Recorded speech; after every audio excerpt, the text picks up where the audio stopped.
Hola, ¿cómo están? Encantado de compartir con ustedes esta actividad académica. Agradecido con los coordinadores por darnos la oportunidad de estar aquí con la doctora Brito. Es un placer para mí poder compartir con ella, aportando algo a ustedes. Enfatizando en que este tipo de conocimiento no es solo para gente joven, no importa si tienes 100 años, estamos a tiempo para reconocer la importancia y aprender estos conceptos que vamos a estar discutiendo. La medicina basada en evidencia, la lectura crítica de artículos médicos es indispensable herramienta para todos los profesionales de la salud. Desde mi punto de vista, la pandemia ha sido contundente en la necesidad de esta herramienta en cada uno de nosotros. Es cierto, muchos las dominan, muchos saben algunos conceptos, pero también es cierto que a muchos les falta. Y todos los que se están iniciando en las profesiones de la medicina, la ciencia, deben conocer muy bien esta herramienta. Que por cierto, si todos aprendemos esta herramienta, todos habláramos el mismo idioma, es muy difícil que hubieran estos cambios drásticos de opiniones que hay entre un profesional y otro profesional. Que hubiese controversia, perfecto, controversia, porque la ciencia aún no ha llegado a definir con exactitud la verdad de eso que se está discutiendo, pero no posiciones tan divergentes como las que observamos hoy día, y donde un grupo o parte del grupo se va a un lado con condiciones o conceptos que no es hacia donde apunta la ciencia. Desde mi punto de vista, porque ese grupo o esa parte del grupo no está claro en conceptos como lo es la lectura crítica de la literatura médica, como es el concepto de medicina basada en evidencia. Se me ha pedido que hable un poco sobre los pasos que debemos tener claro a la hora de leer un artículo científico. Sobre eso voy a insistir. Muchísimas cosas pudiéramos aportar al respecto. Seguro que algunos pasos se les van a quedar o van a ser más dominados por ustedes, y eso es lo que nos interesa. Que sea unos detalles importantes que le permita a ustedes tener más claro los conceptos. Bienvenido. Entonces permítanme compartir la conferencia y seguir el hilo de esta presentación. Muy bien, leer un artículo, los diferentes pasos. Yo voy a tratar de, como si tuviera un paper en mi mano, cómo leer ese artículo y explicando cosas o detallitos que son indispensables que lo dominemos. Los artículos científicos hablan el mismo idioma, el mismo lenguaje, tenemos que entender eso. Por supuesto que va a variar la redacción de un artículo a otro artículo, no es lo mismo la redacción de un caso clínico, de la opinión de un experto, que un artículo original, una revisión sistemática, un estudio observacional, un estudio controlable utilizado. Ellos tienen la misma estructura y la misma organización para redactarse y para leerse, por supuesto, que es lo que nos interesa ahorita.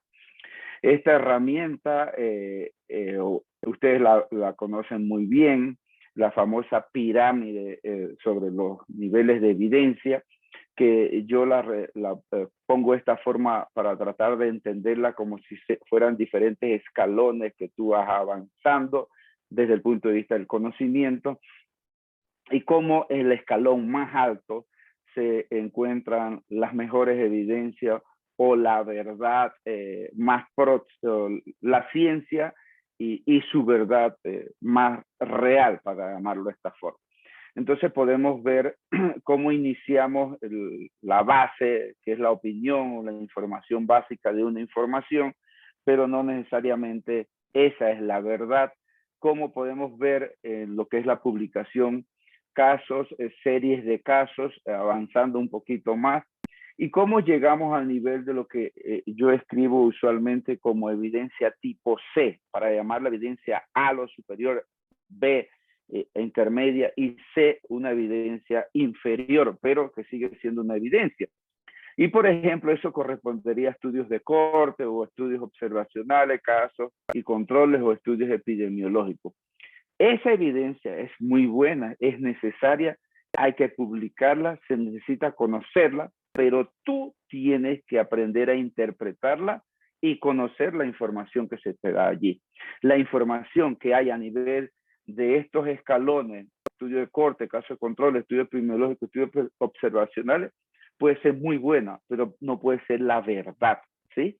Pueda que haya una desviación en ese conocimiento, pero tú ubicándote en el tipo de estudio que es, tendrías alguna reserva sobre los conceptos que está dándose allí. Que esa información que se da a nivel de esos estudios puede ser la verdad, ok, tenemos que confirmarlo o comprobarlo con estudios de mayor nivel de evidencia. Y es ahí donde saltamos a estudios tipo B o ensayos controlados aleatorizados, que usualmente se hacen para probar la realidad de estos estudios inferiores, ¿sí? Entonces, o estudios tipo C. Si yo tengo un ensayo controlado y autorizado, yo ya automáticamente sé que estoy en un escalón superior desde el punto de vista de la evidencia. Y si hay varios estudios controlados y aleatorizados, y por ejemplo, uno dice que sí sirve, hablando de algo, otro que no sirve, otro que da igual, y entonces uno dice, bueno, pero tengo 3 estudios controlados y autorizados que me dicen que es un mejor nivel de evidencia, sin embargo veo que no dicen todos lo mismo. Eso pasa y a veces con frecuencia. Muy bien, cuando eso ocurre, entonces hay investigadores que hacen lo siguiente, buscan todos esos estudios controlados y autorizados, que eso se llama entonces una revisión sistemática, en este caso de solo estudios controlados y autorizados, y se le hace un análisis estadístico que se llama metaanálisis. Y con esa información de esa revisión sistemática, que es buscar todos los artículos controlados y autorizados, en este caso, y hacer un análisis estadístico que se llama metaanálisis, llegamos al nivel más alto, al escalón más alto, o al tipo de estudio A del cual estoy hablando, que son revisión sistemática y metaanálisis. Errores conceptuales. Ay, doctor, yo prefiero un metaanálisis. Ah, no, yo prefiero una revisión sistemática. Aguántate. Una revisión sistemática es buscar toda la información disponible, publicada al respecto, y metaanálisis es el análisis estadístico. Por lo tanto, si yo hago una revisión sistemática, ¿sí?, de este nivel de evidencia, yo tendría que hacer un análisis estadístico. Ese análisis estadístico se llama metaanálisis. Y por eso usualmente se dice revisión sistemática y metaanálisis, pero nadie va a hacer una revisión sistemática sin hacer un análisis estadístico, que es el metaanálisis. Y tampoco nadie puede hacer un metaanálisis si no tiene o no ha hecho una revisión sistemática. Muy bien, esto es el punto de vista conceptual para que nos ubiquemos qué estamos leyendo, qué nos va a quedar en nuestro cerebro como información real de lo que estamos leyendo. Rapidito, entonces, resumiendo, si es una información de este nivel, puede ser cierta, pero debes dudarla. Si es una información de un ensayo controlado y utilizado, te estás acercando más a la verdad. Y si es una revisión sistemática, eso es lo que dice la verdad. Que esa verdad puede ser una verdad débil, o llamémoslo exactamente como evidencia, muy baja, moderada o alta, ok. Ojalá toda la revisión sistemática te dieran una verdad alta, con calidad de evidencia alta o moderada. A veces te la dan con una calidad de evidencia muy baja o baja. Eso pudiese cambiar y por eso es necesario hacer más estudios controlados aleatorizados. Muy bien. Vamos ahora a entrar a ese concepto de leer artículo por artículo. Siempre vemos un abstract, revisamos un abstract, lo voy a explicar al final, pero el abstract te deja un conocimiento que es más entendible por expertos, por gente que domina el tema. Sin embargo, el abstract es el resumen de un artículo, repito, al final te la voy a dar. Pero vamos a leer parte por parte de un artículo, qué yo debo buscar en cada parte de un artículo. Y los artículos científicos tienen sí su resumen, un abstract, tienen sí su introducción, tienen su metodología, tienen su, o materiales y métodos, sus resultados, y tienen sus conclusiones o discusión. Me falté una diapositiva aquí y la vamos a explicar. Es la diapositiva original, la diapositiva, perdón, inicial, antes de leerme un artículo. Antes de leerme un artículo, yo debo ver algunas cosas extremadamente importantes. ¿Dónde está publicado ese artículo? ¿Qué año y tipo de artículo? El tipo de artículo solo me atrae a mi especialidad, a mi tópico, a mi trabajo diario. Entonces, cierto, el tipo de artículo o el material del tipo de artículo, la revista y el año. Y en este caso, por ejemplo, estoy poniendo aquí un artículo original de New England Journal of Medicine, revista. Desde el punto de vista clínico, esta es la revista de mayor impacto en el mundo. Que Lancet, que JAMA, que British Medical Journal, hablando de revistas en general, genial. Que Science, son revistas que tienen impactos muy grandes, pero todas están por debajo de este tipo de revista, de esta revista, perdón, el New England. Entonces, ya sé que estoy leyendo un artículo publicado en New England, una revista de enorme impacto. Eso es algo que también tenemos que aprender qué significa impacto, qué significa indexación de una revista. Entonces, ¿qué tipo de revista?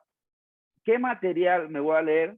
Me interesa de mi especialidad, de mi tópico de trabajo, de investigación, del diario vivir, del diario hacer.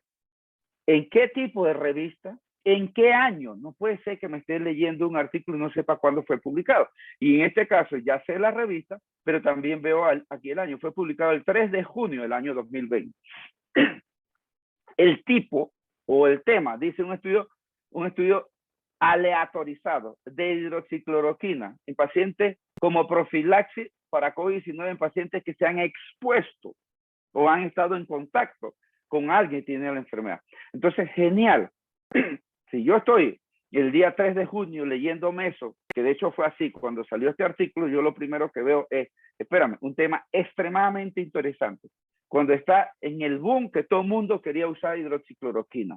Está publicado en una revista de tremendo impacto. Yo debo leérmelo esto, pero debo leerme aplicando los conceptos de la lectura crítica, paso a paso, aplicando el concepto de evidencia de lo que me va a dejar este tipo de artículos.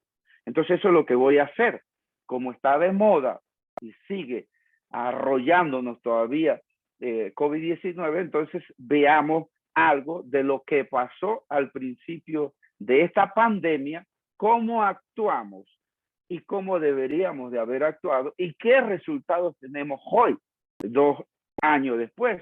Entonces es interesante que conozcamos, por ejemplo, esta publicación. Entonces, como les decía, hay una introducción. Yo debo conocer en esta parte del artículo qué me deja una introducción. Todas las introducciones te dejan exactamente lo mismo desde el punto de vista del material, pero la introducción tiene que ser entendida por ti como lector. La introducción lleva implícito algunos conceptos, partes de esa introducción y que tú debes saberlo. Por ejemplo, la introducción inicia con una presentación del tema. En este caso debiera ser sobre el SARS-CoV-2.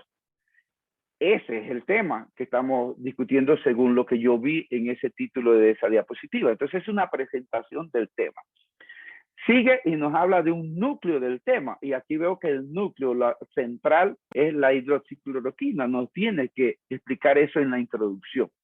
Y en la introducción siempre, en el penúltimo párrafo, en el centro del artículo, nos presentan la duda que tenían los investigadores, que es la justificación científica de haber hecho ese escrito, esa publicación. Y al final siempre de la introducción está el objetivo general, la hipótesis de trabajo. Entonces, por eso decía que todas las introducciones son similares, desde el punto de vista de su redacción, desde el punto de vista de la comprensión del lector. En la introducción no hay opiniones de nada de los investigadores, en lo absoluto. Las introducciones están respaldadas con las referencias. Por eso yo a veces lo defino que una introducción es como un pequeño capítulo de un libro actualizado. Es como la evidencia existente. Entonces eso es lo que yo busco en cualquier introducción. Que me den una introducción al tema central del tipo del tema del título, que me hagan una presentación del núcleo, que es lo que ellos están investigando, que me digan la duda por la cual ellos creen y creyeron necesario hacer esta investigación, y que me digan al final cuál es el objetivo general o la hipótesis de investigación. Entonces veamos esto. Este artículo está en inglés, pero puse algunas partes en español para ver si lo entendemos. Para los que no dominan perfectamente el inglés, bien, la ciencia habla inglés y hay que dominarlo al menos para entender todo lo publicado y todas las actualizaciones. Entonces, una introducción, como dice aquí, una introducción.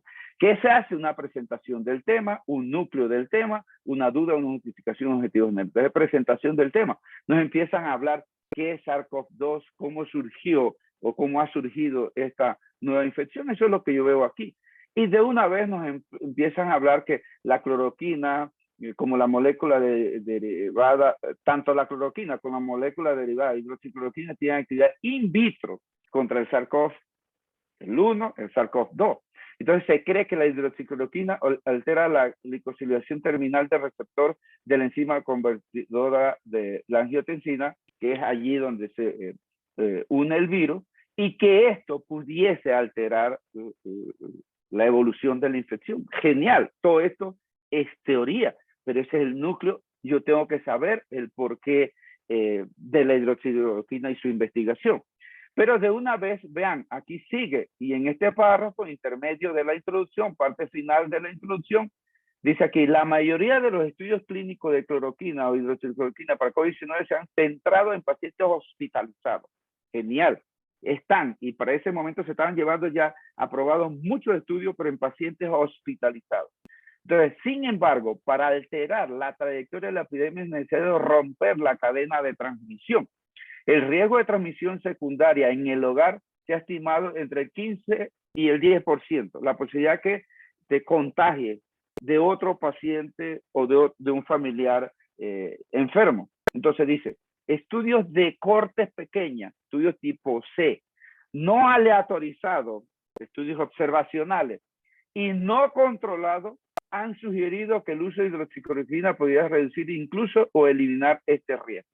Entonces vean ustedes, ya nos está hablando aquí en esta parte, la duda de justificación, que hay investigación, pero son investigaciones de ese tipo C, estudios de corte, estudios observacionales, no estudios controlados y menos revisión sistemática. Y allí íbamos para ese momento con esta pandemia. Entonces dicen ellos, se desconoce si la hidroxicloroquina en dosis alta a corto plazo puede prevenir las enfermedades poco después de una exposición de alto riesgo. Entonces planteamos y terminan con su hipótesis que la hidroxicloroquina podría potencialmente usarse como profilaxis posterior a la exposición para prevenir la infección sintomática. Genial. Entonces miren ustedes, así están las introducciones redactadas. Todas. Un tema central, un núcleo, una duda y una hipótesis o objetivo general. Búscalo en el artículo que te estés leyendo. Si está bien redactado, así está. Muy bien. Saltamos entonces a la metodología, materiales y métodos. ¿Y qué uno busca como lector en la metodología? El dónde fue hecho el artículo, cuándo fue hecho el artículo, cómo hicieron ese artículo, el tipo de estudio. Y pongo en rojo porque sí, entramos a la metodología, que es algo más pesado, más temido por muchos lectores. Pero en esta sección no puedes obviar jamás el tipo de estudio, como tampoco puedes obviar, que te lo voy a mostrar enseguida, el resultado variable primaria. Entonces, ¿qué tipo de artículo es? Eso tienes que buscarlo en la metodología, que a veces te lo dan en el abstract, que a veces te lo dan en el título. Sí, hay consenso de la mayoría de los journals que cuando es un estudio controlado y autorizado se ponga en el título, cuando es una revisión sistemática se ponga en el título. También vas a encontrar la definición de las variables, los criterios de inclusión, criterios de exclusión, las definiciones de variables, los grupos de manejo, y al final de la metodología está esta parte de análisis estadístico, que es pesado para mucha gente, no lo comprenden muchos lectores. No perdamos mucho el tiempo allí si eso no nos atrae. A los investigadores nos encanta, sí, porque ahí encontramos informaciones muy especiales y podemos incluso cuestionar a veces los análisis y los resultados encontrados. Sin embargo, es cierto, es un poco pesado. Por lo tanto, algunas cosas de la metodología son vitales y no las debes pasar por alto. Entonces, como les decía, ¿cuándo, cómo, el tipo de estudio? Y vean, aquí en esa traducción que hicimos, diseño y supervisión, realizamos un ensayo aleatorio doble ciego, o sea que ni los pacientes, ni los investigadores, ni los que estaban analizando resultados sabrían qué habría aquí. Controlado con placebo. ¿Por qué con placebo? El otro grupo era placebo porque no se sabía qué servía. Para evaluar la profilaxis posterior usando la hidroxicloroquina en pacientes que han tenido una exposición al virus. Y explican aquí detallitos que no voy a entrar, pero este artículo ustedes lo pueden bajar, por supuesto está en inglés y es gratuito. El cuándo. Entonces, ¿cuándo? ¿Cómo? El tipo de estudio, ¿dónde? La inscripción de prueba comenzó el 17 de marzo del 2020. Ellos aquí están hablando cuándo fue que se inició este estudio, los criterios que hicieron ellos para poder incluir los pacientes al estudio, se lo pueden leer todo aquí. Y dice además dónde o cuándo, ya incluso ya les dije cuándo empezó, pero este ensayo fue aprobado por la Junta de Revisión Institucional de la Universidad de Minnesota y se llevó bajo solicitud de un nuevo fármaco, investigación en la administración de alimentos y medicamentos. Y en Canadá el ensayo fue aprobado por el Sistema de Salud de Canadá. Entonces veamos aquí que este estudio ya fue, sabemos en la metodología cuándo se inició y que fue hecho en dos instituciones diferentes, en Canadá y en Estados Unidos. Insisto, estas son cositas que nos interesan o nos pueden interesar a nosotros y eso está en la metodología.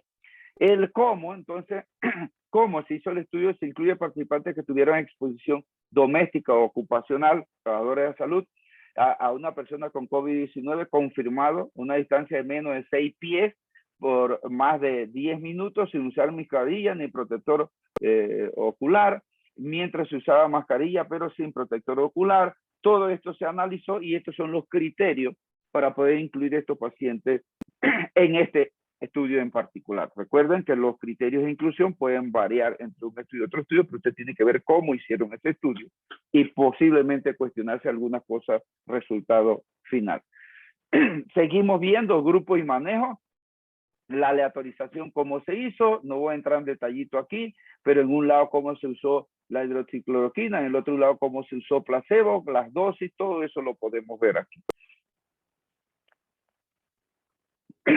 Los análisis estadísticos, que ya les dije que es un tema un poco pesado, difícil para muchos, lo pueden ustedes leer en la parte final del estudio. Los resultados, ahora entramos a la parte final del resultado, que siempre es texto, es tabla, es cuadro, son gráficas. Así se presentan los resultados y es muy fácil ver tablas, ver cuadros, ver gráficas. Siempre los investigadores ponen una cantidad total y dividida por grupos, resultados primarios, resultados secundarios, análisis extra.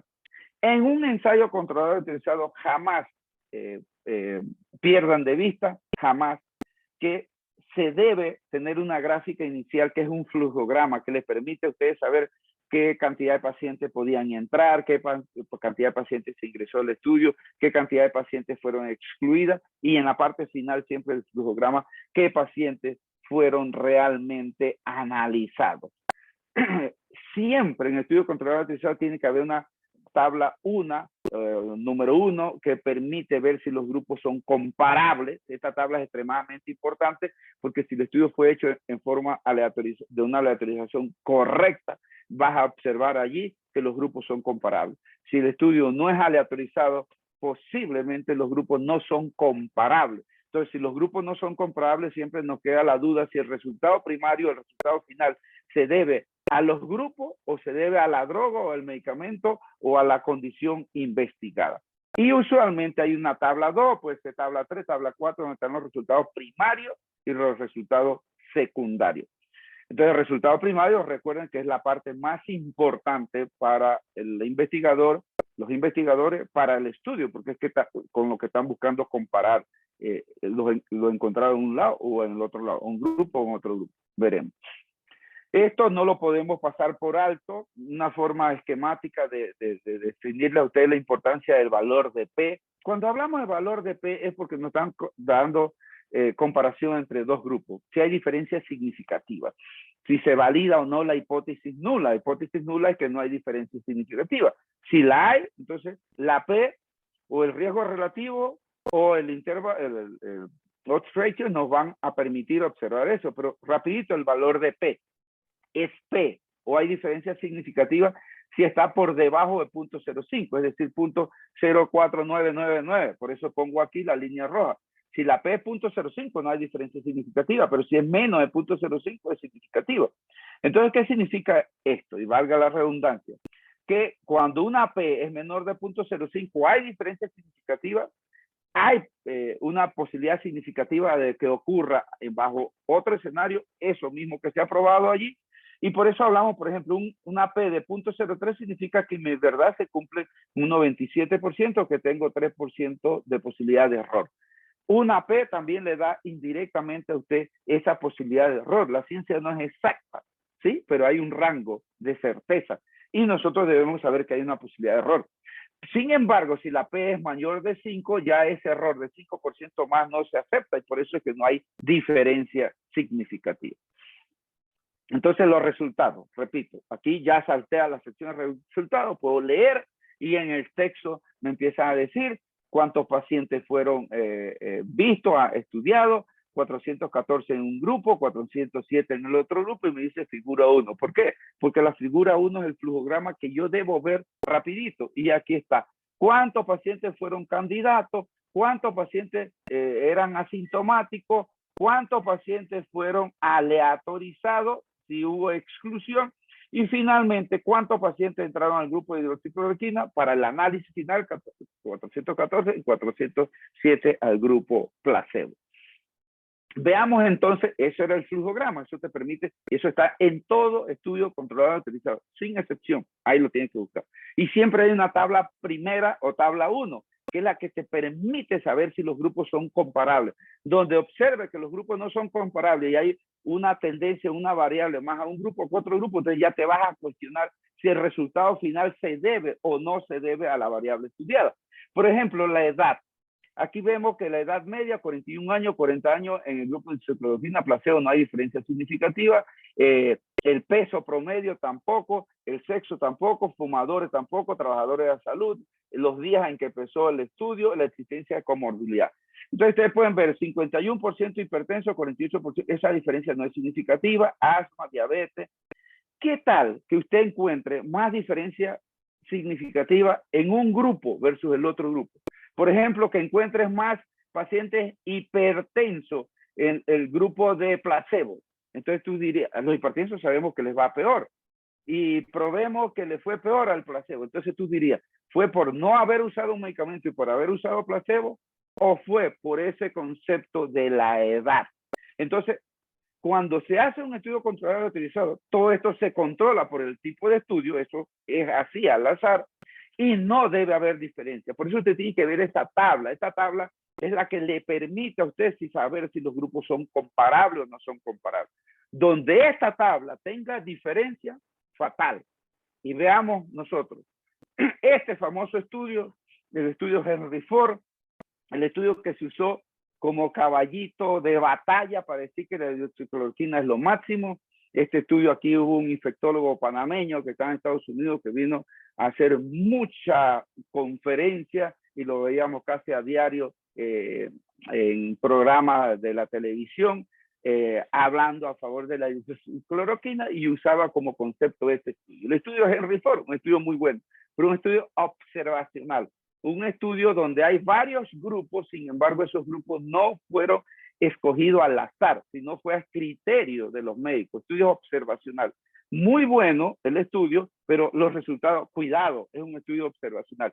Y veamos la diferencia aquí. Yo me voy a enfocar en solo usando hidroxicloroquina o ningún tratamiento. Y si yo me enfoco en la mortalidad, 26% no usando ningún medicamento versus 13.5% usando hidroxicloroquina, porque hay otras combinaciones. ¡Wow!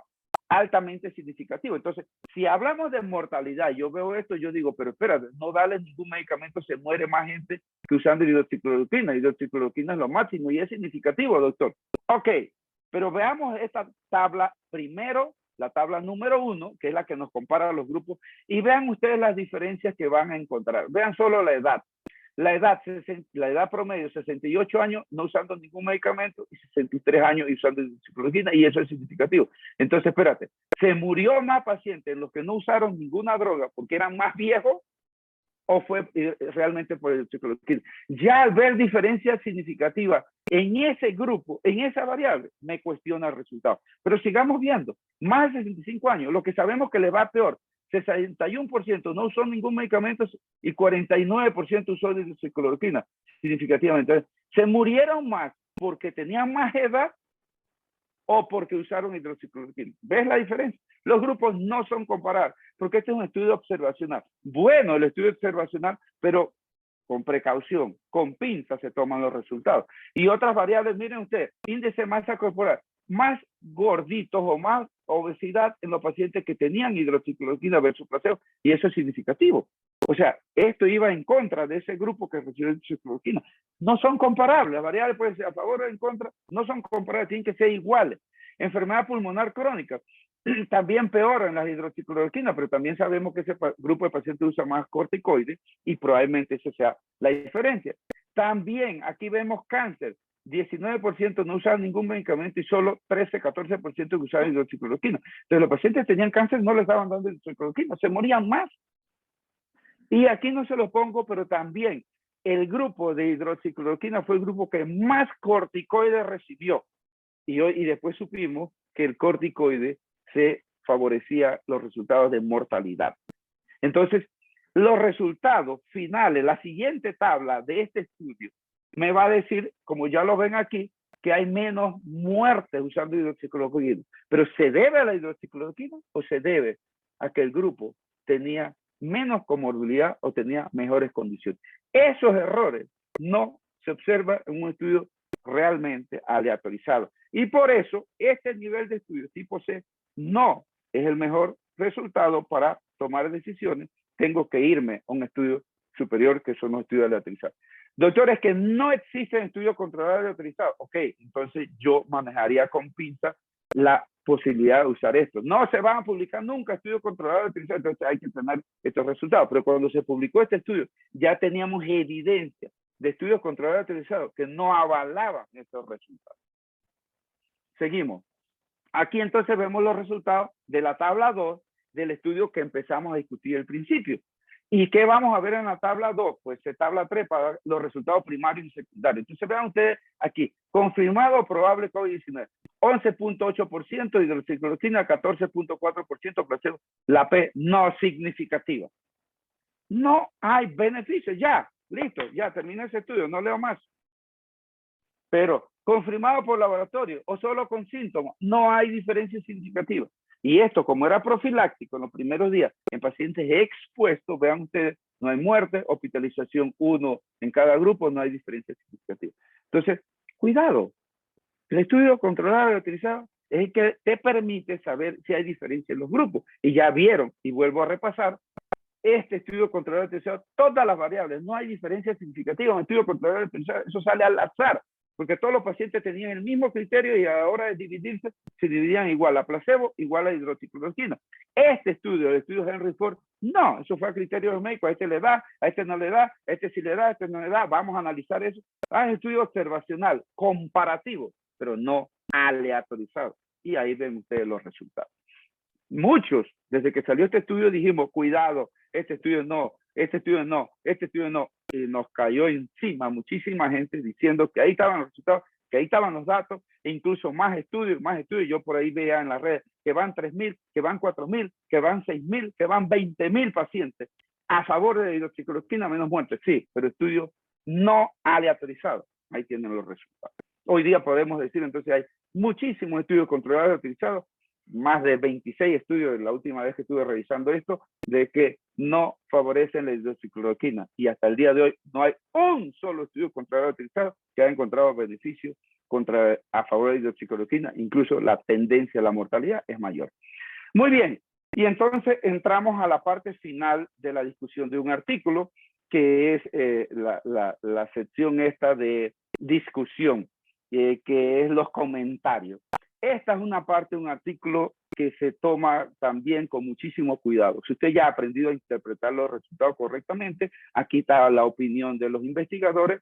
Por consenso hoy día, en esta sección, perdón que me salté esto, siempre se describen algunos pasos obligatorios. Al principal párrafo dice principal hallazgo o conclusión, y es lo mismo que va a decir el resumen. Hay comparación a favor, en contra, con otros estudios. Hay hallazgos importantes, resultados secundarios. Siempre hoy día se tiene fortalezas y debilidades. Todo estudio tiene fortaleza, pero todo estudio tiene debilidades. Entonces, la discusión, el primer párrafo de una discusión bien discutida, bien comentada, va a hablar sobre lo más importante encontrado en ese estudio. Entonces dicen, este estudio aleatorizado, doble ciego, controlado con placebo, que investigamos la eficacia de hidroxicloroquina en pacientes postexpuestos a infectados COVID-19. La hidroxicloroquina no previno una enfermedad compatible con COVID-19 cuando se inició en los primeros 4 días posterior a la exposición. No hubo diferencia significativa. Entonces, este fue el primer estudio controlado aleatorizado donde se pretendía probar la hidroxicloroquina como profilaxis. Después de eso, creo que hay 7 estudios que prueban exactamente lo mismo, que la hidroxicloroquina como profiláctico no es útil. El párrafo final dice lo mismo. En este estudio no demostramos un beneficio significante de la hidroxicloroquina en pacientes postexpuestos a enfermos que tuvieron contacto con pacientes enfermos por COVID-19. Por lo tanto, no se recomienda. Es necesario hacer más investigación.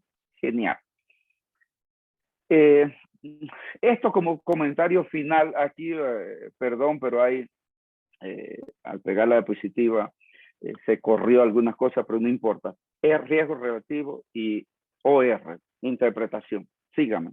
Cada vez que queremos interpretar riesgo relativo y obsequio, que es más confiable para interpretar los resultados, siempre esto tiene un intervalo inferior y un intervalo superior. Es decir, el riesgo relativo que te dan o el OR que te dan tiene una verdad inferior, un límite inferior de la verdad y un límite superior. En ciencia la verdad no es exacta, no es un número, jamás. Ese número tiene un rango, ese rango se llama intervalo de confianza. Entonces, para poder interpretar esto, siempre aplicamos la gráfica Fourier-Flow o la T invertida, donde el 1, ¿sí? Hay una raya que atraviesa el 1. Aquí no lo ven porque se corrió, pero permítanme explicarlo. Entonces, si los riesgos, los intervalos de confianza están antes del 1, sin atravesar el 1, hay un efecto significativo, beneficioso, protector. Si los intervalos de confianza están después del 1, sin tocar el 1, hay un efecto significativo, pero dañino, perjudicial. Si los intervalos de confianza atraviesan el 1, no hay significancia. No hay significancia. No puede estar simultáneamente con Dios y con el diablo. Es decir, no puede estar en un efecto protector y un efecto dañino a la vez. Eso es lo que te permite interpretar el riesgo relativo y obsequio. Veamos el ejemplo A. El ejemplo A dice que el RR o OR, esto es interpretación, punto 5, intervalo que va de punto 2 a punto 95. Punto 2 a punto 95, no atraviesa el 1. Por lo tanto, el ejemplo A es significativo y hay un efecto protector, está antes del 1. El ejemplo B dice que es 4 con intervalo de punto 8 a 10. Aquí está, punto 8 a 10, atraviesa el 1, no hay significancia. El ejemplo C atraviesa el 1, punto 98, punto 4 a 2.1, no hay significancia. Esa P allí va a ser punto 0.5 hacia arriba, no hay significancia. Y el ejemplo D dice 2.1 con intervalo, dice 7 con intervalo va 5 a 9, 7, 5 a 9, no atraviesa el 1 y está después del 1, es dañino. Entonces, eso es lo que tienen que interpretar ustedes con RR, con OR, siempre el intervalo de confianza. El intervalo de confianza es la certeza de la verdad, el rango ese que te da tu verdad no es exacta en ciencia, pero tiene un rango y tienes que vigilarlo, tienes que verlo. Si ese rango de la verdad está en un efecto protector y efecto dañino, no hay diferencia significativa y da igual. Pero si ese rango de tu verdad está antes del 1, hay un efecto protector, beneficioso, rareza, chévere, chichepiña, nice, good. Si ese rango está después del 1, los dos intervalos, hay un efecto dañino, perjudicial, HP, lo que quiera, en contra, ¿sí? Entonces tú tienes que interpretar eso con muchísimo cuidado. Y finalmente un abstract. El abstract o el resumen de un artículo genial, aquí lo tengo sí traducido, siempre los antecedentes, que es lo que tú ves en la introducción, como ya les expliqué, la metodología, como se hizo el estudio, los resultados, que ya también los desglosamos, y la conclusión. Cuando tú eres experto en el tema, dominas el tema central de ese artículo, probablemente tú te des el acta y probablemente es suficiente para ti. Pero si queremos saber detallitos y todo, debiéramos leernos completamente el artículo como les acabo de mencionar o exponer. Entonces, pero sí, a veces cuando sale un artículo de esto, un tema que uno está esperando ansiosamente, lo que nosotros hacemos primero es, ¡pum!, vamos y vemos rapidito el lapso y tenemos conceptos muy, muy claros y a veces queremos conocer un poco más, entonces vamos y leemos cada una de las partes de este artículo. Dice David Zucker, un experto en lectura crítica le debe tomar 30 segundos leer un artículo. Wow, increíble, increíble, 30 segundos. Pero si cuando empecé a leer esto, a mí me tomaba 30 días leer un artículo. Después 30 horas. Avancé 30 minutos. Sí, hoy día puedo decir que me leo rapidito un artículo, tal vez no como dice David Zucker, pero sí es muy fugaz comprender un artículo, leer o tener concepto claro de un artículo. ¿Por qué? Porque uno sabe qué debe buscar en cada parte de un artículo. Entonces me toma un par de segundos el abstract, me toma un par de segundos la introducción, un par de segundos en la metodología, donde la metodología lo más importante es el tipo de estudio, el resultado primario, que es el que te permite a ti comparar entre un grupo y otro grupo.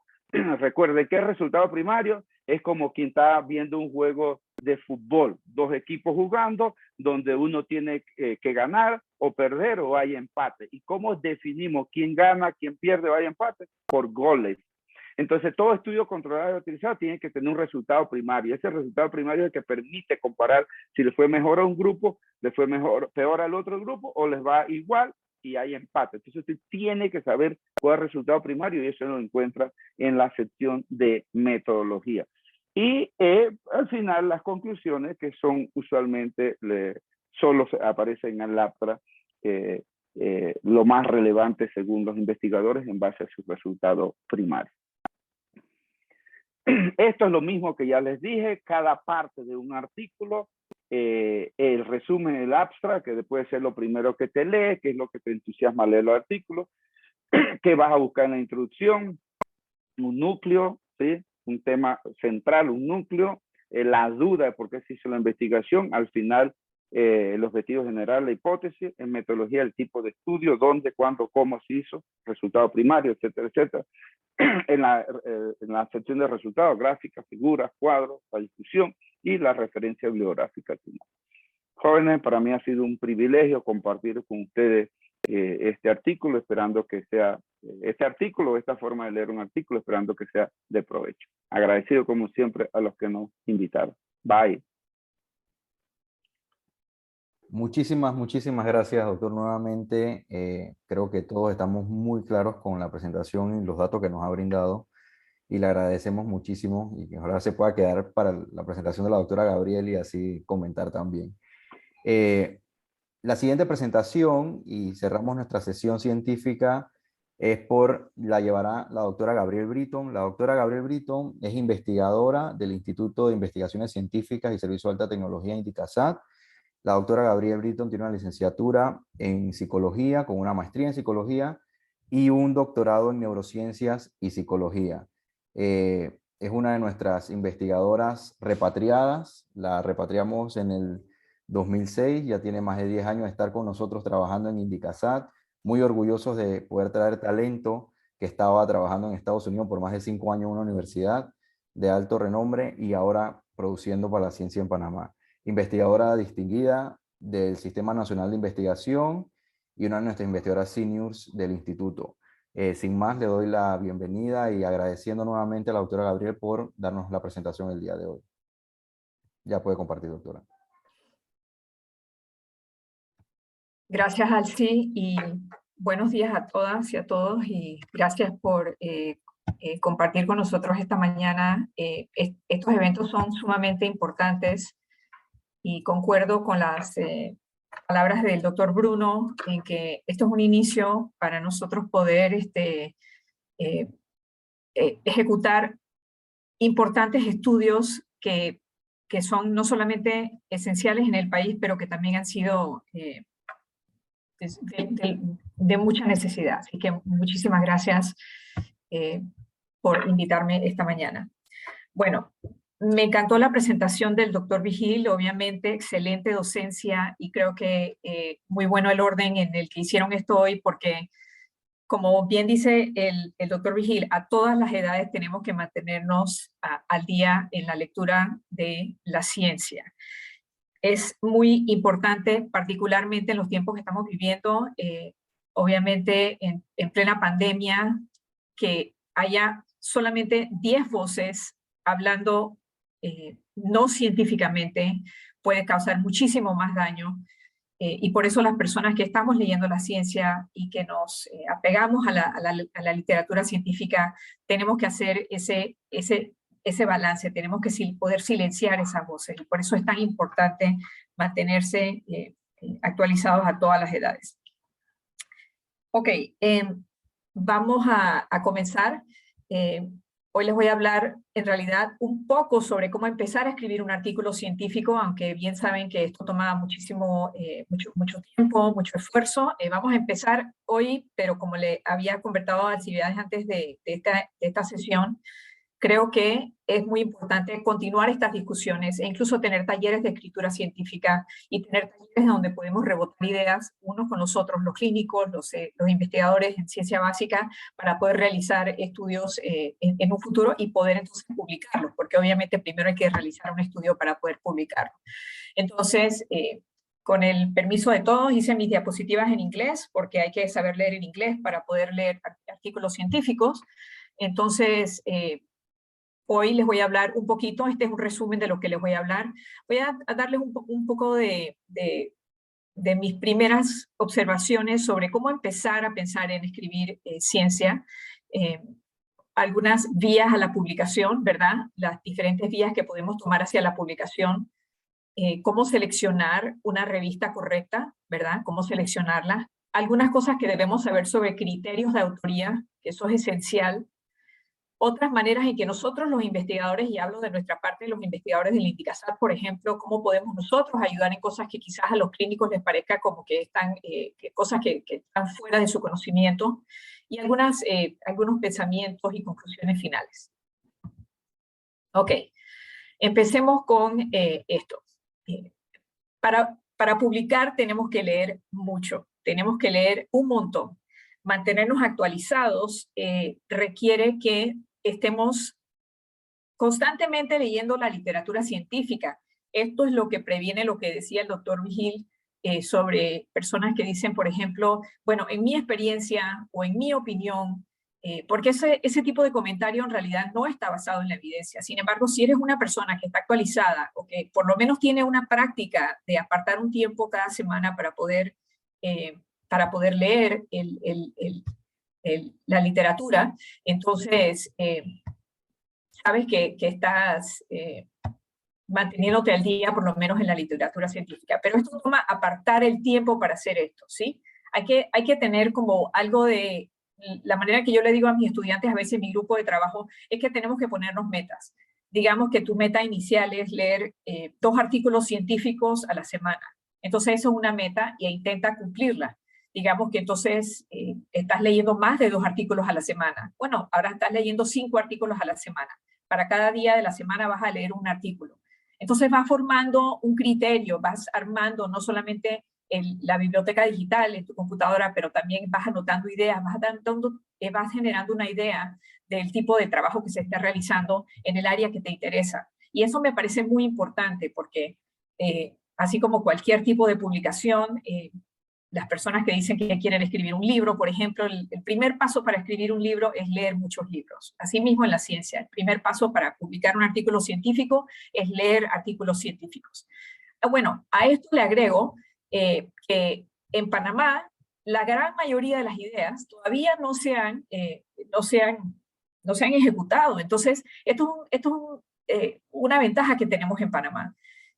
Por ejemplo, tenemos un montón de literatura a nivel internacional que falta por replicarse en Panamá. Y aunque a la gente dirá, bueno, yo no quiero replicar algo, yo quiero hacer algo novedoso, lo cierto es que tenemos que, para casi todas las ideas que tenemos, primero tenemos que establecer una línea base.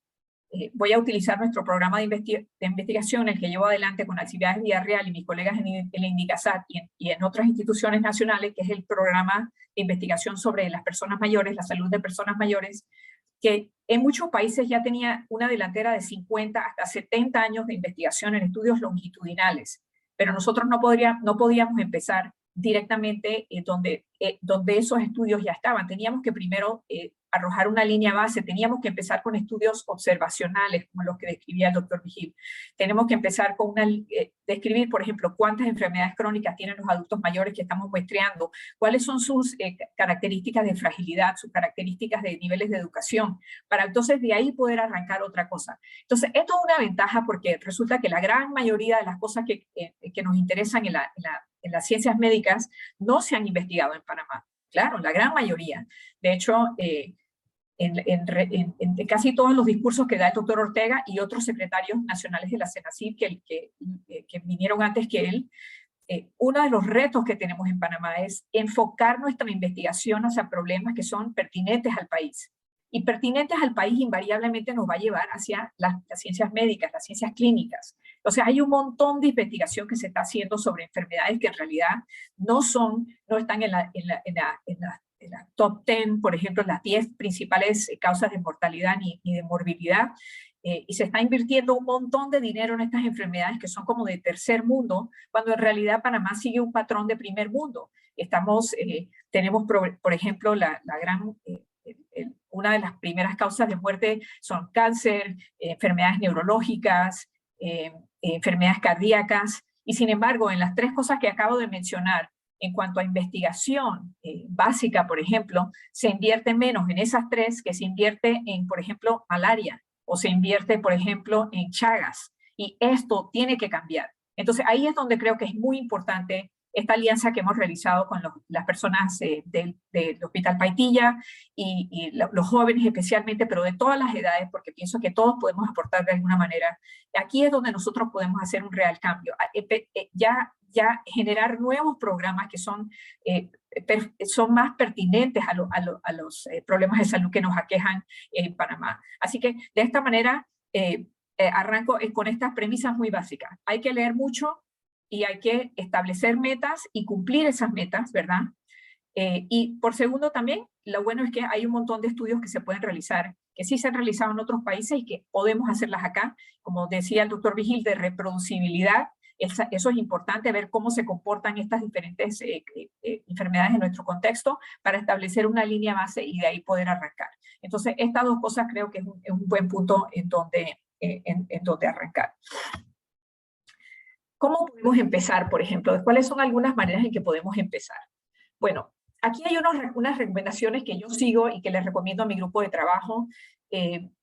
Nosotros somos un grupo de trabajo, por ejemplo, bastante diverso. Somos un grupo de trabajo de diferentes conocimientos, diferentes expertise, y también todos escribimos. Eso me parece muy importante. Pero una de las cosas que recomiendo a todas las personas que quieren escribir un artículo científico es, ante todo, suscribir a las tablas de contenidos de las revistas científicas principales, las que listó el doctor Vigil, por ejemplo. New England Journal of Medicine, British Journal of Medicine, también todas las revistas del Lancet, que ahora tienen varias categorías, ¿verdad? Tienes que suscribirte a las Table of Contents y leerlas, ¿sí? Entonces te van a llegar a tu correo, te llegan a tu correo, entonces aparta tiempo, no dejes que se vayan acumulando porque llegan casi todos los días. lee por lo menos el Table of Contents, porque así es como vas a identificar, mira, se están haciendo estudios en esto, se están haciendo estudios en lo otro. Qué interesante, mira, se están avanzando estudios en drogas para el Alzheimer, por ejemplo. Mira, otro estudio fracasado de algún ensayo clínico de una droga para el Alzheimer. Ahí es donde vamos viendo, por lo menos en el diario vivir, qué tipo de investigaciones se están haciendo en las diferentes áreas que nos interesan. Así que suscríbanse a estas tablas de contents, que nada más es ir al journal y metes tu correo electrónico, te manda los Table of Contents, y así por lo menos tienes una idea del trabajo que se está haciendo y leer por lo menos el abstract de cada uno de los estudios que están en el área particular que te interesa.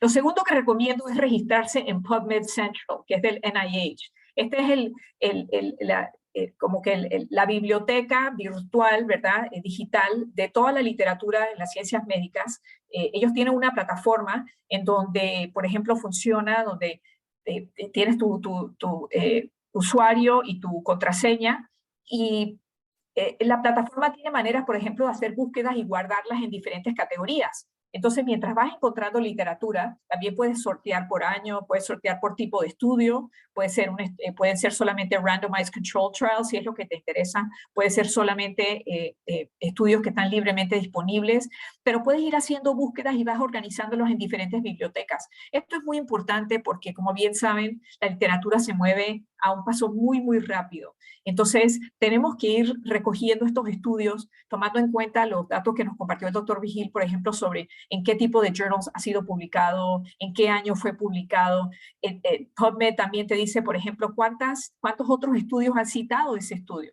Ahí entonces no cometemos ese error que a veces algunas personas cometen, que dicen, bueno, yo leí un estudio que dijo tal y tal cosa, entonces lo usan como evidencia. Acuérdense que, así como dijo el doctor Vigil, no solamente es un estudio, tienen que ser varios estudios que puedan reproducir el mismo resultado, y especialmente la evidencia es más fuerte si esa evidencia viene de diferentes enfoques. Así que si estudios con animales llegan a la misma conclusión que un estudio in vitro, que un estudio clínico, y que toda esta evidencia se puede sumar junta, entonces ahí tenemos más certeza de los resultados que se están encontrando. Así que sí les recomiendo que, como personas interesadas en la investigación, que se registren en PubMed Central, y este es ncbi.lm.nih.gov, y regístrense y utilicen esa plataforma. Es muy fácil de utilizar para aquellas personas jóvenes, es mucho más fácil que todas las redes sociales que utilizamos, y es sumamente importante. Hagan bookmark en esto y ténganlo arriba en su menú.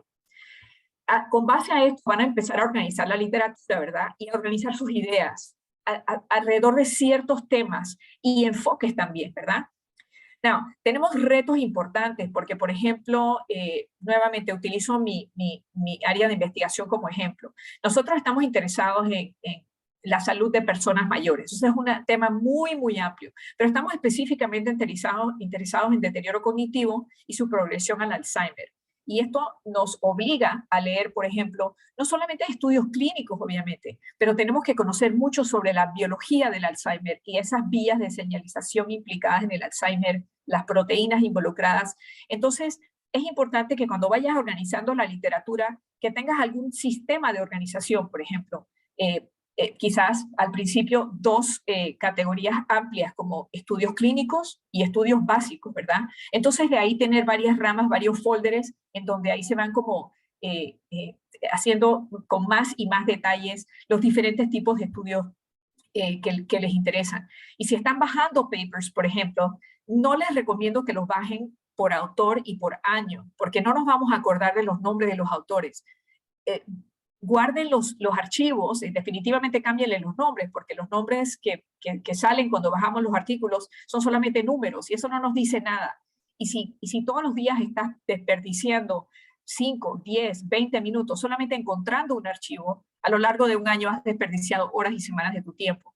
Así que guarda el archivo de una vez, cámbiale el nombre y ponle el nombre de las palabras clave que están en ese título para que puedas acordarte, ¿verdad?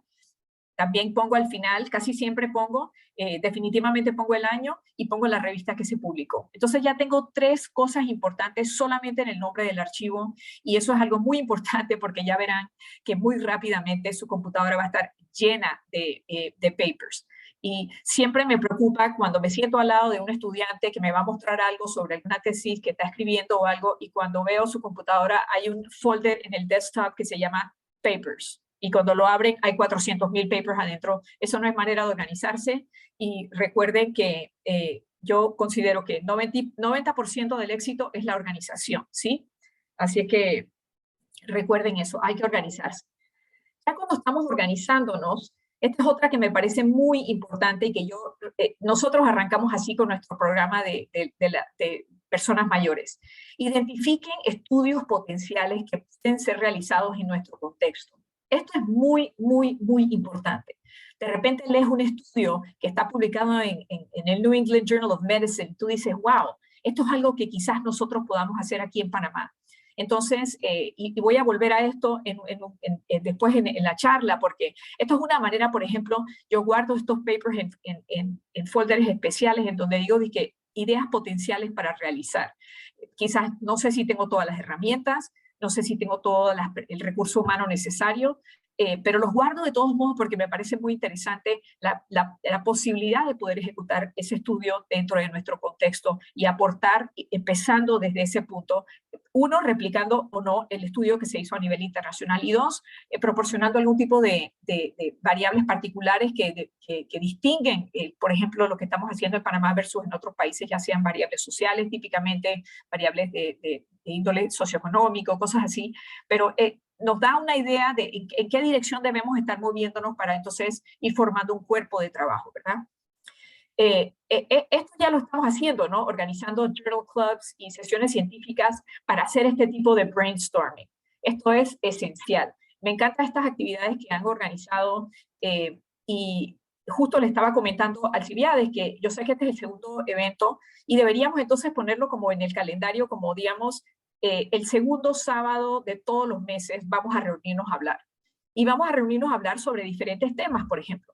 Digamos que algunos de ustedes identifican un estudio potencial que quieren discutir. Entonces, dedicamos un scientific session para sentarnos a hablar sobre ese tema en particular. Y ustedes traen su expertise, ¿verdad? Su expertise clínico, sus capacidades en su infraestructura, y nosotros traemos entonces también lo que nosotros podemos aportar. Y ahí es donde vamos como haciendo la idea una realidad. Y creo que eso es esencial para poder llevarnos hacia una publicación, ¿verdad? Porque la publicación tiene que nacer de algo. Y para eso estamos aquí. Así que sí recomiendo que nosotros podamos ponerlo sobre la agenda ya, como quien dice, el segundo sábado de todos los meses hacemos este tipo de actividad. Por último, y esto es evidente, hay que hacer el tiempo. Mi madre decía siempre que el gran enemigo de escribir no es la falta de talento ni la falta de ideas, sino la falta de tiempo. Hay que hacer el tiempo, hay que apartar ese tiempo, hay que respetar el tiempo, ¿verdad? Hay que decir, bueno, digamos que ustedes que son personas tan ocupadas, todos lo somos, todos los domingos o todos los martes en la noche o todos los miércoles en la tarde voy a dedicarle 4 horas a ver la literatura, a revisar mi table of contents, a ver si puedo investigar un poquito más sobre esta idea que me interesa, a quizás generar una idea para una sesión científica de brainstorming. O sea, hay que hacer el tiempo, porque es la única manera para poder publicar eventualmente. A diferencia de lo que dijo el doctor Vigil, me encantó esto, que cuando leemos un artículo, que primero nos toma 30 días y luego nos toma 30 horas y 30 minutos y luego 30 segundos, eso me encantó. Definitivamente vamos aprendiendo a leer artículos científicos de una manera mucho más rápida. No sé si es lo mismo con escribir. Nosotros tenemos muchos, bueno, yo soy investigadora desde los 18 años y publiqué mi primer artículo a los 21 años, y bueno, ya 30 años después, no sé si estoy escribiendo mucho más rápido. Lo que sí tengo es un gran grupo de trabajo que también escribe mucho conmigo, y bueno, la colaboración es esencial y volveremos al tema de la colaboración. No tenemos que hacer nada solos.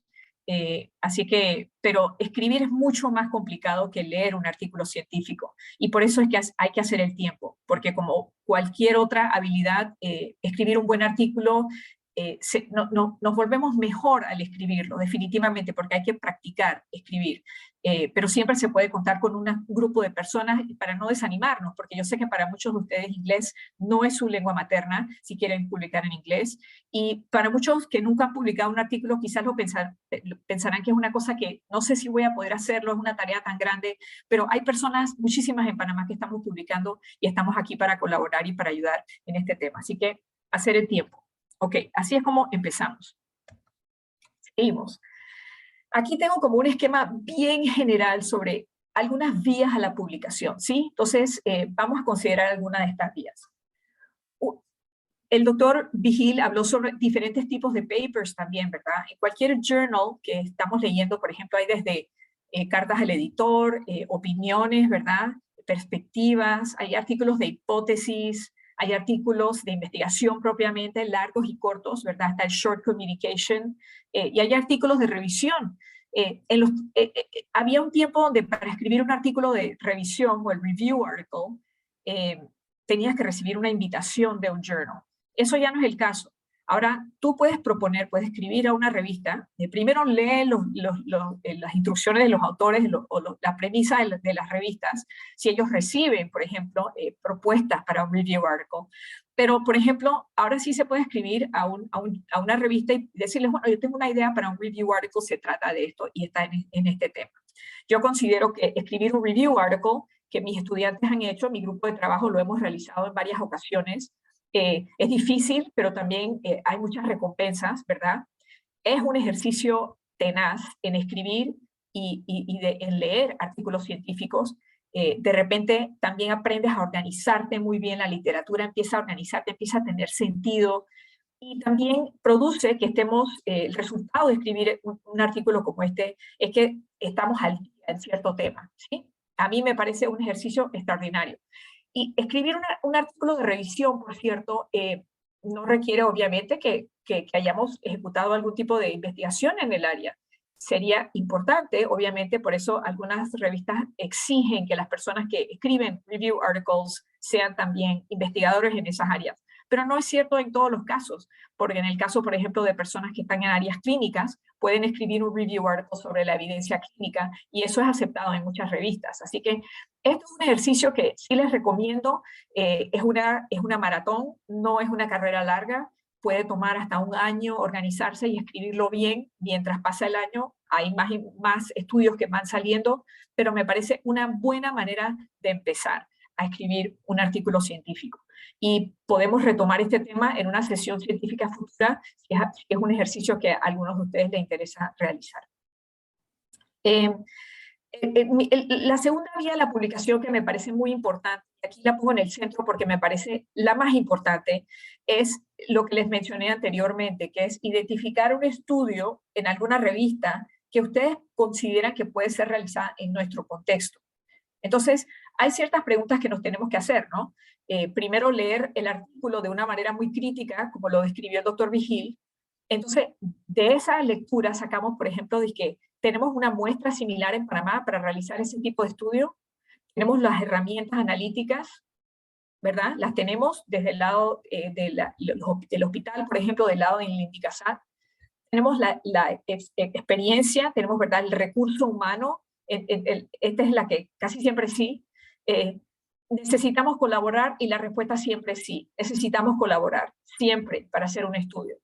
Siempre me dudo de las personas que tienen currículums en donde casi todos sus artículos son ellos autores nada más, un solo autor. Me acuerdo una vez en un taller que realizó la CENACYT, vino un extraordinario de otro país, tenía más de 300 publicaciones, en donde más de 200 de esas publicaciones estaba él solito como autor. Yo dije, bueno, esta persona cómo realizó todo este trabajo él solito, y era un investigador biomédico.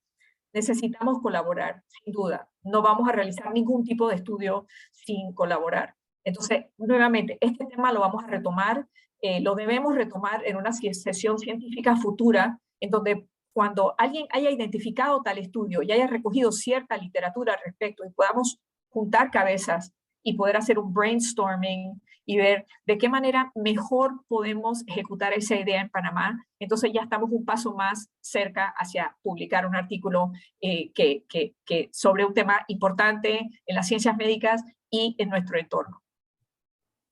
Otra vía, la publicación, porque recuerden que para publicar hay que hacer investigación, es que se unan a un grupo o un programa que ya está en proceso, ¿verdad? Existen muchos grupos de investigación en Panamá que están bien consolidados, que tienen años trabajando y que ya no están ejecutando solamente proyectos, sino que es un programa de investigación. Entonces, una de las primeras preguntas que se pueden hacer es, ¿tengo la experticia para contribuir a un programa de estos? Y probablemente sí. Nosotros les podemos decir, de parte de nuestro programa PARI, el grupo de investigación de las personas mayores, que las personas los médicos que colaboran con nosotros han contribuido conocimiento esencial en lo que estamos haciendo. No podríamos hacer nuestro trabajo sin esta colaboración. Entonces, que ustedes digan, bueno, están haciendo un estudio en VIH sobre tal cosa, yo creo que yo podría aportar de esa manera. ¿Por qué no contacto al doctor, el doctor Pascal y ver si puedo colaborar de alguna manera? O específicamente, como estamos hablando de nuestra colaboración con Indicasat, poder entonces tener un scientific session nuevamente en donde quizás todos los investigadores presentamos 5 minutos lo que estamos haciendo, entonces ahí podemos ir haciendo un brainstorming. ¿Cómo podemos nosotros trabajar juntos, no solamente para hacer más investigación clínica, pero también nosotros los investigadores poder ampliar nuestro horizonte en cuanto a los problemas que estamos abordando? Todos los grupos de trabajo se benefician de expertise de todo tipo y esto está bien comprobado. Los grupos más productivos, los grupos con productos más valiosos y de más alto impacto son los grupos más diversos. Y hay mucha investigación al respecto de la importancia de la diversidad en los grupos de trabajo.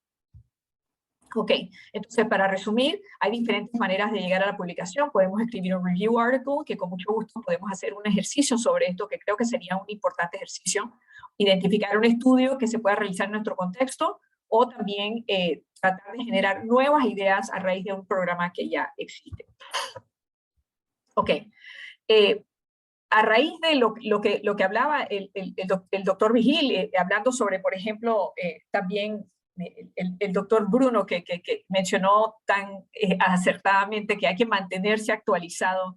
Esto nunca ha sido más importante que en la era que estamos viviendo en este momento, la era del COVID, ¿verdad? Me siento privilegiada de formar parte de grupos en donde se está discutiendo a diario la literatura de los resultados de estudios de diferentes índoles respecto al COVID, y uno hasta se abruma pensando en todo lo que está pasando en este momento en COVID, y creo que es la manera más oportuna para cualquier grupo de trabajo aportar a lo que está pasando en el país en este momento. Así que hablando de prioridades y la manera en que, por ejemplo, el doctor Ortega, el secretario nacional, nos ha animado, nos ha exigido a realizar trabajos que son pertinentes a lo que está pasando en el país, pues nada más pertinente que el COVID. Y si eres una persona que está al tanto de la literatura del COVID, te tienes que hacer esas preguntas y que cómo puedo aportar a lo que está pasando ahorita mismo en el COVID con mi conocimiento, uniéndome a un grupo de trabajo o quizás generando un estudio que tenga algo que ver.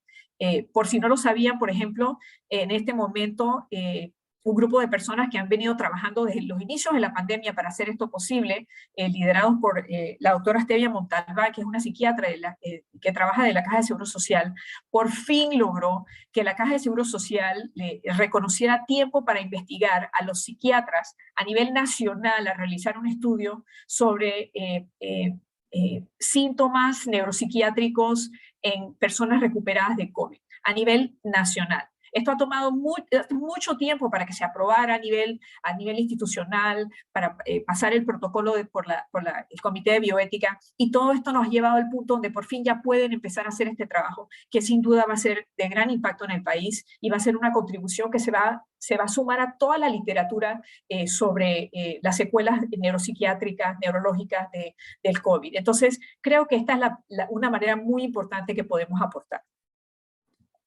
Ok. Vamos al siguiente tema, entonces. Déjame ver cómo estoy de tiempo. Ok. Vamos a hablar un poquito sobre los diferentes tipos de journals que existen en este momento, que yo creo que esto a veces confunde un poquito porque, por ejemplo, cuando ejecutamos un estudio, por ejemplo, a veces el ejercicio de escoger ese journal correcto lo hacemos de una manera muy rápida. Casi siempre decimos, bueno, yo quiero meter mi estudio, quiero meter mi estudio al New England Journal of Medicine, o quiero meterlo al Lancet. Bueno, eso es mucho más complicado de lo que uno se imagina, obviamente, pero sin hacer broma al respecto, cómo escogemos un journal, eso tiene su ciencia también, y una de las principales formas que podemos entender qué publica un journal, y no solamente leer la descripción del journal, pero leyendo también varios artículos que ha publicado ese journal, ¿sí? Así que si tú quieres saber si tu estudio cabe en un journal, lo más importante que puedes hacer es leer 4 o 5 papers de ese journal, para entonces darte una idea general de qué tipo de estudios publica un journal. Los journals tienen típicamente dos tipos de cuerpo editorial. Unos son editores profesionales, otros son editoriales académicos, por ejemplo, de sociedades médicas o científicas, por ejemplo. Entonces son dos diferentes cosas. En el caso de editores profesionales, son típicamente científicos que están jubilados o jubilados, que están graduados de científicos, pero jubilados del laboratorio, que se dedican exclusivamente a ser editores profesionales. Estos son journals, por ejemplo, como Nature, Science, Cell. Estos son journals bastante grandes. Las personas que están manejando estos journals se dedican solo a eso, ese es su trabajo. Pero los journals académicos, por ejemplo, son personas como yo o personas como cualquier persona académica, científica, que además de hacer su trabajo, también están manejando un journal. Y típicamente es un trabajo voluntario. No reciben ningún tipo de remuneración por esto. Entonces, hay dos diferentes tipos de manejo de journal, para que tengan una idea, por ejemplo. También hay journals, lo que llamamos open access, que ya creo que ya varias personas los hemos conocido, la idea de hacer la ciencia abierta, ¿verdad? Donde el paper no tenga costo para leerlo, pero típicamente no tiene costo para leerlo, pero sí tiene costo para la persona que publica en ese journal. Entonces, quizás hay un malentendido con eso. Si algo es open access para el lector, pero la persona que publica en un journal open access típicamente paga por ese open access. Y en muchos casos, en los journals más importantes puede ser hasta $5,000, por ejemplo, para publicar en un journal de open access. O sea que tú tienes que pagar a veces miles de dólares para que tu paper sea disponible abiertamente. ¿Ok? Entonces, recordemos esas cosas, porque no siempre tenemos dinero para publicar open access. Cuando digo no tenemos, estoy hablando de los investigadores que vivimos de la investigación. Entonces, típicamente vamos por el Academic Editorial Board Journal. Ok.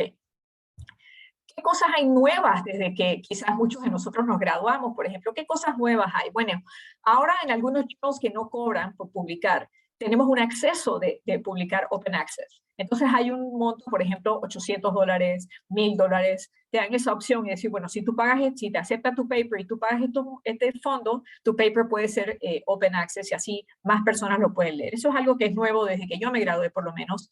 Algo que es sumamente nuevo es este sistema de preprint, que no sé si han visto, esto es MedRxiv, que se pronuncia medRxiv, ¿verdad? Archivo médico, o bioRxiv.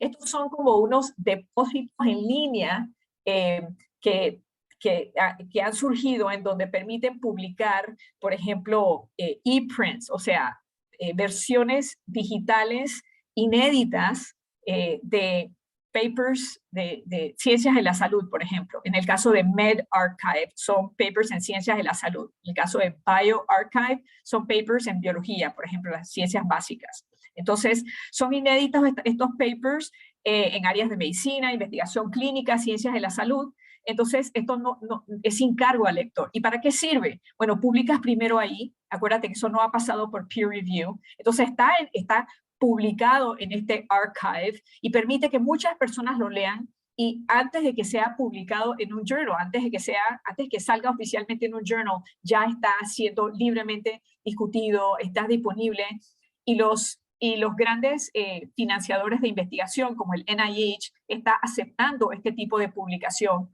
como parte de la evidencia que se ha generado para sustentar, por ejemplo, una propuesta de investigación.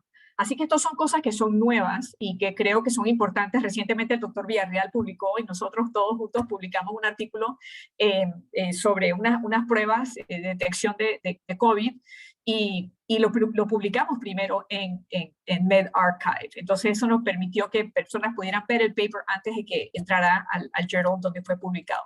Entonces, esto es importante porque es gratis, ¿no? Así que creo que es una buena forma de sacar el trabajo que no existía antes. Lo otro que es nuevo es la cantidad de data suplemental que se está incluyendo en los papers. Esto ha tenido un incremento, en fin, exponencial. Casi todos los papers que leemos tienen data suplemental. Pero recientemente, y esto lo agrego para que sepan, recientemente leí un análisis sobre data suplemental y resulta que menos del 1% de los archivos de data suplemental son abiertos o accedidos, o mucho menos de que downloaded. Así que siempre hay que mantener eso en cuenta. Queremos meter un montón de información a nuestro paper, queremos incluirlo todo, pero es muy improbable que alguien vea esa data suplemental. Último, cuando escogemos un journal, lo que decía anteriormente, que primero que todo, ¿cómo sabemos si esa revista es apropiada para el trabajo que estamos haciendo? Bueno, lo primero es que hay que leer artículos en esa revista. Es muy fácil decir, bueno, yo quiero publicar en el British Medical Journal, que tiene un impacto altísimo, pero cuando te metes ahí te das cuenta que son muchos estudios primero, mientras más complejo el estudio, obviamente más costoso. Entonces, claro, hay una relación entre la cantidad de fondos que tenemos y el grado del estudio que podemos realizar, ¿verdad? Entonces, por eso estos papers, a veces, por ejemplo, en el Journal Blood y cosas así, tienen aspectos muy complejos. Tienen evidencia con animales, evidencia in vitro, evidencia clínica, todo en un solo paper. Entonces, es importante ver ese tipo de información para tener una idea más realista del tipo de journal donde podemos publicar. Especialmente si son estudios básicos y o clínicos, ¿verdad? Si son basados en poblaciones o si son muestras más pequeñas. ¿Y cuál es el scope, ¿no? El alcance del trabajo? Como les dije, a veces para publicar en un journal como Blood, tienes que tener evidencia que converge de diferentes enfoques y esto es costoso y son estudios que toman muchísimo tiempo y por eso es que entran a esos journals también. Así que hay que ser realista con respecto al tipo de revista que escogemos. Pero para concluir, y quiero decir esto con toda sinceridad, mi grupo de trabajo y yo hemos discutido esto siempre ampliamente. Creo que en Panamá tenemos que tener los pies sobre la tierra. Y muchos de nosotros hemos publicado, tenemos un currículo muy diverso. Tenemos papers en Lancet y tenemos papers también en journals locales. Y yo considero que es una de nuestras responsabilidades como investigadores locales de también publicar en revistas locales. Porque es importante llegar una de las premisas que tenemos es que todos los estudios que realizamos, aunque sea una tesis pequeña o una muestra pequeña, vale la pena tratar de meterla en alguna revista si es un trabajo íntegro, ¿verdad? Entonces, enviar un artículo a una revista local, ya sea la revista de la Universidad de Panamá o la revista de la Caja de Seguro Social, aunque no esté indexada en PubMed, es un aporte que le hacemos a la ciencia local. Lo importante es que el trabajo sea íntegro y que circulemos el trabajo entre varios de nuestros colegas para que también nos den su input. Entonces, no hay nada de malo y de hecho considero que es una responsabilidad que tengamos en nuestra vista y que revistas internacionales, así como revistas nacionales. Es un aporte al país y creo que todos tenemos ese deber y debemos realizarlo. Así que, para resumir, hay diferentes tipos de journals, hay cosas nuevas que han salido que nuevamente podemos discutir en una sesión futura y es importante leer los estudios que se publican en las revistas para poder seleccionar bien la revista. Ok, a ver cómo estoy de tiempo. Ok, todavía estoy bien dentro del tiempo. Una pregunta que recibimos mucho es sobre los criterios de autoría y creo que aquí tenemos unos casos muy importantes que considerar porque los criterios de autoría que se publicaron hace varios años se han ido aplicando sistemáticamente en las revistas, por ejemplo, donde tienes que sustentar quiénes son los autores y por qué. O sea, al final del paper te hacen llenar un cuadro en donde te piden decir qué hizo cada autor para poder recibir ese derecho de estar entre los autores, ¿sí? Entonces, esto es importante tomar en cuenta antes de empezar a incluir autores en un paper. Y los criterios de autoría los publica el ICJME, que es International Committee of Journal Medical Editors, y ellos publicaron esto en el 2013, y básicamente el crédito de autoría debe basarse en estas tres premisas. Las voy a leer. Contribuciones importantes a las ideas, al diseño, a la adquisición de los datos, o al análisis de datos y la interpretación. La palabra clave aquí es o. A una de estas cosas tiene que cumplir como un punto. Segundo, también tiene que cumplir con haber escrito el artículo o haberlo revisado críticamente. Tiene que cumplir con esto también, una de estas dos cosas. Y número 3, aprobación final del artículo que se va a publicar o tomar responsabilidad completa por su contenido, ¿sí? Entonces, tenemos que cumplir con las 3 condiciones y, como dije anteriormente, varios journals ya exigen que se detalle con base a las iniciales de cada autor cuáles fueron las contribuciones de esos autores. Entonces, esto es algo que mantener en cuenta, porque cuando queremos participar como una persona entre muchas que van a publicar un artículo, porque la colaboración es esencial para publicar un artículo, mantener en cuenta los criterios de autoría, y por favor les recomiendo que los busquen. Se pueden buscar el ICJME y ahí pueden ver con muchos más ejemplos cuáles son estos criterios.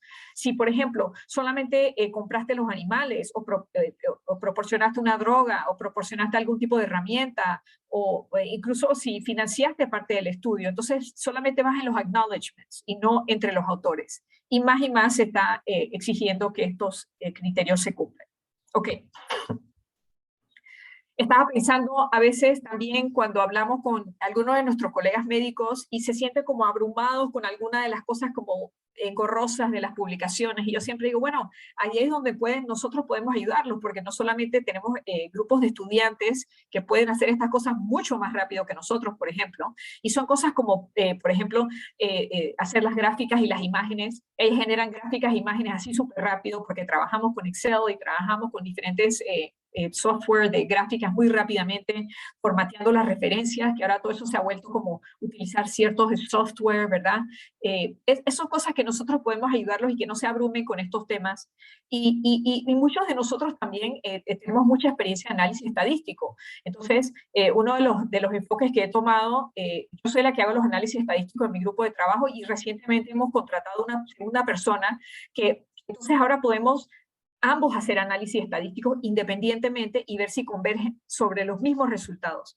Porque algo que dice el doctor Vigil es muy cierto. Las estadísticas se pueden utilizar para tergiversar algún tipo de conocimiento científico o para adelantar algún tipo de agenda. Y nosotros mismos podemos tener sesgos cuando hacemos análisis estadísticos. De hecho, podemos hacer análisis de diferentes puntos de vista y llegar a diferentes conclusiones. Entonces te quedas pensando como que no sé si lo que estoy haciendo es correcto, pero si hago un análisis tomando en cuenta algún tipo de pregunta que me interesa y le pido a otra persona que haga las mismas preguntas por su lado, con su propio software y su propia, quizás los números exactos no van a salir, pero deben ser similares, entonces tenemos más fe en los resultados que hemos encontrado. Pero no deben abrumarse con estos temas, porque en estos temas sí, los que somos investigadores a tiempo completo, pues tenemos mucha experiencia y muchos recursos para poder ayudarlos y poder adelantar en esas áreas. Bueno, ahora unas observaciones finales que creo que son muy importantes recordar. Empiezo con la primera. Prepárense para el rechazo, el rejection del paper, ¿ok? Esto creo que es algo que nos cuesta mucho a los latinos, la crítica constructiva. De hecho, siempre la gente se sorprende cuando les digo que de todas las regiones del globo terráqueo, ¿ok? Todas las regiones grandes, los latinoamericanos somos los que menos reenviamos un manuscrito después de que ya lo hemos enviado y lo devuelven con un montón de críticas, a veces hasta 10 páginas de críticas. Somos los que menos dispuestos estamos a revisar el manuscrito y a volver a enviarlo. ¿Qué les parece eso? Los latinoamericanos. Entonces, esto dice algo de nuestra cultura, de que no somos no recibimos muy bien la crítica constructiva, pero una de las cosas que siempre decimos los investigadores es que cuando recibes crítica, léela y ponla a un lado y espera 5 o 6 días y luego retómala con una mente fresca, ¿verdad? Recuerden que a veces no haber publicado puede ser algo muy bueno, porque nosotros, por ejemplo, en nuestro grupo de trabajo hemos tenido experiencia donde hemos enviado un manuscrito hasta 5 veces a diferentes revistas, y a la 6ª vez eso pega y está mejor el manuscrito y quedamos contentos con el trabajo final y estamos alegres de que no haya entrado en esa primera revista que le enviamos. Así que a veces el fracaso de haber publicado puede ser algo muy bueno y hay que empezar de esa manera. Nosotros en INDICASAD, estoy segura que hablo por todas las personas que trabajan con nosotros, estamos muy emocionados por esta oportunidad de poder trabajar con personas en Paitilla, porque nosotros consideramos que la inversión que se ha hecho en los equipos de alta tecnología son esenciales para hacer buena investigación clínica, y así como el expertise de las personas que estudian medicina y que están en investigación clínica, son esenciales para llevar adelante el tipo de investigación en salud que nosotros queremos llevar adelante como país y que debemos llevar adelante como país. Entonces, yo creo que esta alianza no solamente es oportuna, pero es esencial para poder revertir lo que les dije anteriormente, que la investigación asociada a la salud en Panamá en realidad estamos subproduciendo en temas de alta prioridad, ¿sí? Tenemos que producir más en temas que son importantes para el país. Incluso esos estudios observacionales que dice el doctor Vigil, que también son importantes, que nos llevan a otras preguntas, que quizás son el primer paso antes de hacer un estudio aleatorizado, por ejemplo. Así que estoy muy honrada de estar aquí con ustedes hoy y gracias por esta oportunidad. Y recuerden lo que les dije, que espero que esto se pueda convertir en algo regular. Muchas gracias. Muchísimas gracias, doctora Gabriel. Excelente presentación, sé que ha sido de mucho provecho. Ahí teníamos un comentario del doctor Xavier, que sería bueno que SENACID formara scientific writers que enseñen y ayuden al científico a publicar. Sé que SENACID ha tenido iniciativas a través de los últimos 10 años de hacer talleres de escritura científica, pero creo que necesitamos más. Definitivamente sí. Creo que este tipo de alianza como la que estamos haciendo es la que estamos tratando de promover, de que el clínico se una con el investigador y podamos nosotros llevar adelante investigación translacional, que es el propósito del programa, y no me dejará mentir el doctor Saldaña, que está acá, el doctor Hammerschlag y el doctor Valverde, que les agradezco enormemente toda la disposición y, como lo ha mencionado Gabriel, el poco tiempo que tienen de su práctica clínica, que tienen muchísimos pacientes, y más ahora con el tema de COVID, han sacado ese tiempo para poder llevar adelante este programa, que para nosotros es un gran orgullo porque estamos pudiendo llevar la información a todos. Nuevamente, de mi parte, de parte del INDICASAD, le agradecemos a los dos expositores, al doctor Paulino y a la doctora Gabriel. Bueno, la doctora Linet ponía un comentario también, que la gente recuerde que puede poner alertas en PodMed para que le lleguen los temas que les interesan. Eso es muy importante. PodMed es una plataforma excelente para iniciar cuando uno está buscando literatura científica, y se los recomiendo abiertamente. La doctora Oris también felicita, y bueno, el doctor Bruno también los felicita a todos. Sin más nadie tiene un comentario, no sé si el doctor Bruno o el doctor Valverde o el doctor Saldaña querían decir algo más. Le agradecemos a todos y le damos las gracias por haber pasado un sábado, una mañana de sábado nutrido científicamente, y les agradezco por su participación. No sé si tienen un comentario. Yo aprovecho para hacer un corto comentario, agradecer a los expositores tremendamente. Esto ha sido realmente un masterclass de ambos, una sesión magistral, es estimulante además para todos nosotros, no solo para los jóvenes, como decía la doctora Britton, no solo para los estudiantes, para los científicos, para los médicos, en cualquier edad hemos sido tremendamente estimulados y tenemos un compromiso para continuar.